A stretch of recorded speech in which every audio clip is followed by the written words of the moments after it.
Everybody, and welcome back. I'm Molt Money. I hope you all are having a fantastic day out there. I've got another Ripple and Stellar video for you all today, and I want to keep this short and concise and talk to you all about why Ripple and Stellar will succeed in the future. And this is largely due to the people that they have been working with and the organizations they have been talking with already. Now, we are not FTX. After you take a look at the fallout that we've had with FTX, the Luna situation, and we can go on and on with all the shitty situations we've had in this market in the past year, what you can clearly see is Ripple and Stellar have been taking advantage of this bear market by building and talking to the people that matter most, that will make the decisions for you and I. And I know I sound somewhat redundant by saying that, but this is what I've got for you today. I hope you enjoy. Ms. Dixon,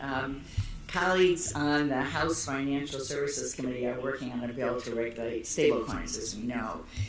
How would that legislation interact with our bill, giving the CFTC the authority to regulate digital commodities?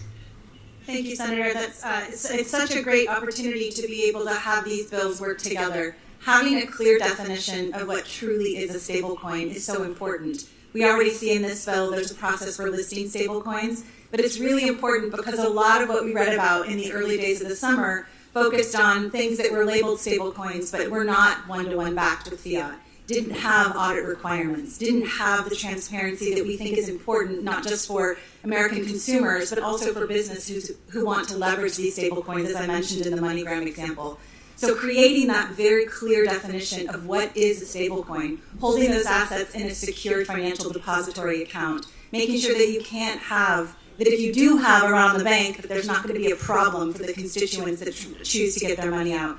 These are all really, really important pieces that we think need to be addressed, and we see not just the bill in the House, but also the proposal that Senator Gillibrand and Lumens put together with respect to stablecoins and defining stablecoins. We love to see the idea that we continue to have innovation in this space, but it is regulated innovation around stablecoins.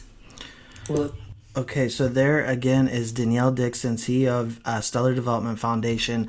And what I love about this foundation is she continuously talks about the importance of regulation, talks about stable coins, CBDCs, all of which she has been working with government officials and countries like Ukraine, which we just recently saw is getting ready to put out their CBDC. And who have they been working with? Stellar. Now, these are the individuals that Ripple works with. We all know, right? Rosie Rios, 43rd Treasurer of the United States, currency designer. So this lady right here, look, this is on Twitter. If you don't already follow me, quick plug, just follow me. It's @MoltMoney. But this is the individual that you see has her name signed on something like $1.8 trillion in circulation currently. And she is working with, she is part of the Ripple organization. These are the type of individuals that they have long since been working with, and these are the type of people that know how to get to the next level, that know what to do to get past that red tape. Now, we take a look at the situation with SEC and what's happening with that lawsuit. Look, I don't know for 100% fact that they're going to win this. I do believe that it's leaning towards that way, but what I will tell you is when I take a look at what could potentially happen in terms of all of these digital assets becoming securities, I really am not scared. And that sounds a little bit ludicrous to say, because I think a lot of people out there have the mindset that all of these cryptocurrencies are going to go to zero when they become securities. That is not at all what I believe. I've already been investing into XRP and XLM like many of you out there have as well. I just believe that unfortunately, a lot of people going forward, it's going to be much, much harder because they will make it so that you have to be a accredited investor. For those of us who have already been in and bought substantial size bags, I believe that is the situation where we could potentially retire based off the bag of coins that we have in both these digital assets. Not financial advice. I'm not a financial advisor, but I'm going to put out another video